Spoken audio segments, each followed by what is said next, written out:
किसी ने बड़े कमाल की बात कही है कि एक रात वो गया था जहां बात रोक के, एक रात वो गया था जहां बात रोक के, अब तक रुका हुआ हूं वहां रात रोक के। हाय गाइस, मेरा नाम है आरजे कार्तिक और आपके लिए एक छोटी सी कहानी। ये कहानी ऐसी कहानी है जो आपका प्यार में यकीन और बढ़ा देगी। ये कहानी एक ऐसे व्यक्ति की जो ट्रैवल एजेंसी चलाया करता था, यात्रियों को एक जगह से दूसरी जगह पर ले जाता था और इस बहाने काफी जगह घूम चुका था। लेकिन जब इसके पास में एक ऐसा यात्रियों का ग्रुप आया, एक पैसेंजर्स का ग्रुप आया जिसने कहा कि उन्हें 4 धाम की यात्रा पर जाना है, तो ये घर गया, अपनी पत्नी को जाकर के बताया कि 4 धाम के लिए ग्रुप आया है, इस बार तुम भी चलो, हम दोनों जोड़े से दर्शन करके आएंगे ऊपर वाले के, उन्हें प्रणाम करेंगे और आशीर्वाद लेकर के आएंगे। अपनी पत्नी के साथ और बाकी 30 यात्रियों के साथ में ये व्यक्ति अपने शहर से चला और 4 धाम के लिए निकल गया।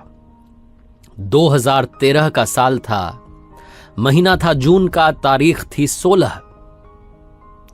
केदारनाथ में 4 धाम में से एक धाम केदारनाथ में एक ऐसी भयंकर त्रासदी आई जिसमें कईयों का सब कुछ बर्बाद हो गया, सब कुछ तबाह हो गया।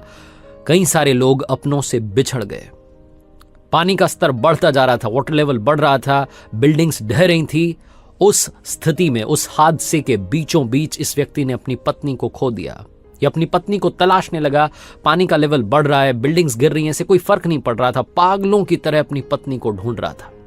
सरकार अपने स्तर पर काम कर रही थी, जो टीम आई हुई थी वो अपने स्तर पर काम कर रही थी, लेकिन ये व्यक्ति अपने ही लेवल पर काम कर रहा था। लोगों को जा करके बार बार अपनी बीवी की फोटो दिखा रहा था। इसके पास में सिर्फ एक वही निशानी थी, अपनी पत्नी की फोटो दिखा करके पूछ रहा था कि क्या आपने इसे कहीं देखा है, और सब लोग सिर्फ और सिर्फ ना में जवाब दे रहे थे। सरकार का बचाव कार्य चलता रहा और ये व्यक्ति जो था ये अपनी बीवी को तलाशने का काम लगातार करता रहा। इसके घर से इसे कई बार कॉल आया कि आप वापस आ जाओ, कुछ नहीं रखा, नहीं मिलने वाली है, लेकिन तब भी ये माना नहीं। इसके रिश्तेदारों ने तो ये तक कह दिया कि इसका मानसिक स्तर गड़बड़ा गया है, ये पागल सा हो गया है, लेकिन ये व्यक्ति माना नहीं।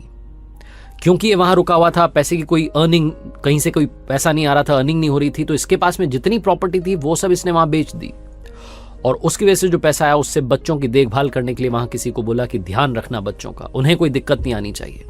और ये व्यक्ति वहां लगातार अपनी बीवी को खोजता रहा। छोटे छोटे गांव में गया, जाकर के लोगों को दिखाया कि ये फोटो है मेरी पत्नी की, क्या आपने इस महिला को देखा है? सबका जवाब सिर्फ और सिर्फ ना में था। स्थिति धीरे धीरे सामान्य सी होती दिख रही थी, लेकिन इस व्यक्ति की जिंदगी में सब कुछ वैसा ही चल रहा था। इस व्यक्ति की जिंदगी में एक और त्रासदी हुई। वो 2013 की ट्रेजेडी थी, उससे भी बड़ी। वहां की सरकार ने एक लिस्ट निकाली जिसमें मृतकों के नाम थे और इस व्यक्ति की पत्नी का नाम भी था, लेकिन ये उस लिस्ट को मानने के लिए तैयार नहीं था। इसने कहा ऐसा हो ही नहीं सकता, मेरी बीवी जिंदा है।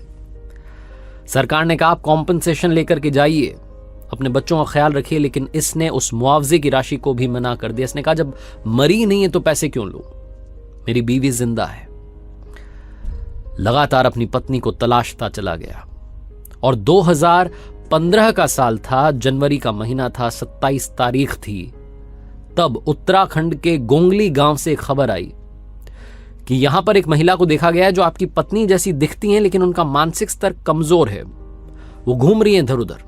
ये दौड़ करके उस गांव में गया और वो जो महिला थी वो वाकई में इसकी पत्नी थी। ऊपर वाले का चमत्कार था, उनका आशीर्वाद था।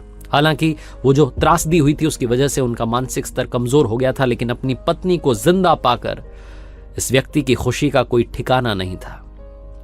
यह कहानी राजस्थान के अजमेर के विजेंद्र जी और उनकी पत्नी लीला जी की है। ये सच्ची भी है और अच्छी भी कहानी है और हम सबका यकीन प्यार में बढ़ाती है, रिश्तों में बढ़ाती है। आजकल बड़ा आसान होता है एक रिश्ता छोड़ करके दूसरे में चले जाना। आजकल का प्यार बड़ा कमजोर सा कहते हैं, लेकिन इस कमजोर से प्यार के बीच में भी जब ऐसी कहानी सुनने को मिलती है तो हम सबका यकीन प्यार में, रिलेशनशिप में और स्ट्रांग हो जाता है। ये कहानी दूसरी बात भी सिखाती है कि जिंदगी में चाहे जो हो जाए, गिव अप मत करना। 19 महीने तक ये व्यक्ति लगातार अपनी पत्नी को खोजता रहा और इन्हें इनकी पत्नी मिल भी गई। आरजे कार्तिक बस यही कहेगा, दुनिया में प्यार करो इतना कि दुनिया करना चाहे आपके जितना। हर सोमवार सुबह 9:30 बजे देखिए मेरे सोशल मीडिया हैंडल्स पर एक नई कहानी।